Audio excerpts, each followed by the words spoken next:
Good afternoon, ladies and gentlemen. Welcome. My name's GBay99, and today I'm actually in a little bit of a bad mood. Last night, I was playing ranked, okay? I was only playing a few games before I went to bed, so I decided not to stream it or anything like that. I was just playing a few ranked games, and I got 2 AFKs in a row. That's never happened to me before. When I was 1100 ELO, when I first started playing ranked in Season 1, before the Tribunal, before Lever Buster, before any of that crap, when I was in ELO hell, I never had that happen to me before. 2 AFKs in a row in a ranked game. It just blew my mind. I can't even believe that this happened to me, but what was really infuriating about it was the way that this happened too. This wasn't an instance of our team flaming some guy, like some guy would feed, and then our team would yell at him about feeding, and then he would say, "Oh, so you'd rather I just AFK?" And then some idiot on the team says, "Yeah, go AFK," and then he like AFKs in base while yelling at the team until we beg him to come back. This wasn't one of those situations where someone was very clearly driven to AFK by a less than friendly team. In both of these games, we had 2 players. The first one was a Jax playing top lane, the second one was a Hecarim jungle. Both of them died within 5 minutes of minions spawning, and they just disconnected. They quit, and then they never came back. The first one apparently was duoing with the Vi, and the Vi was like, "Oh yeah, he's a real rager." What kind of rager quits over every single individual death? Both of these games, we were actually ahead in gold. These guys were our first death for the team both games. I think the first game we were 2-0 at the time. The second one we were like 4-0. But both of these guys died once, they quit,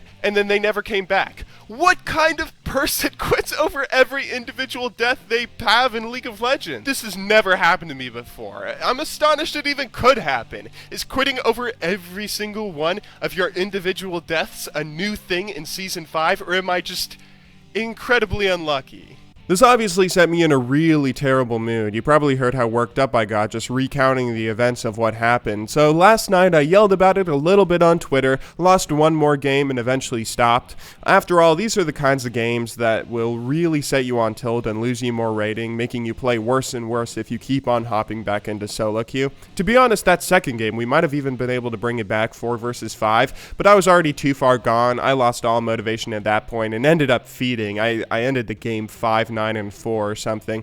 This did get me thinking a little bit though, and I thought it might actually be an interesting discussion to have. How much do you guys think morale affects games in League of Legends? It certainly can lose you games at higher ratings if you're a negative Nancy and you bring an awful cancerous attitude into an otherwise perfectly functional team, but if memory serves, it can also win you games at lower ratings if you're at a rating where everybody rages, staying level-headed in bronze and just letting the enemy team argue about deaths until you win could be like 80% of deciding which team comes out victorious, who knows. Last night when I was playing that second game where I had the AFK Hecarim, I had 2 teammates that I had in the previous game on my team again. I believe it was the Annie and Lucian from before. We tried to stay positive and still fight out the rest of the game despite our second rage quitter in a row, but after it was clear that Hecarim wasn't coming back, we all pretty much agreed to surrender as soon as possible, and the game ended at 20 minutes. Our morale was just shattered, and I'd be surprised if those guys didn't take a break afterwards the way I did last night.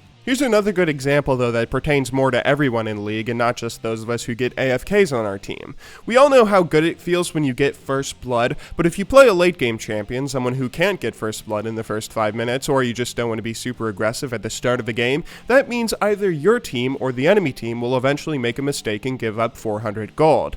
First blood. Just hearing that announcement gives me all sorts of emotions, either relief and unparalleled happiness or intense fear. It can either be the most beautiful or horrifying sound to a League of Legends player's ears, determining whether you're going to have to work your ass off to turn this into a victory, or whether you can just coast through the rest of the game easily, letting your team carry you. Those 2 sound effects can set the tone for a game, and are probably a pretty big factor in determining your team's morale. I'd be curious to see some stats on it. Out of all the winning teams in a day of playing League of Legends, what percentage of them get first blood? How many of them are able to carry a game through mostly, or at least partially, morale? And of course, how many games are lost because of the same reason? We all know how many people say forfeit at 20 as soon as their team loses first blood.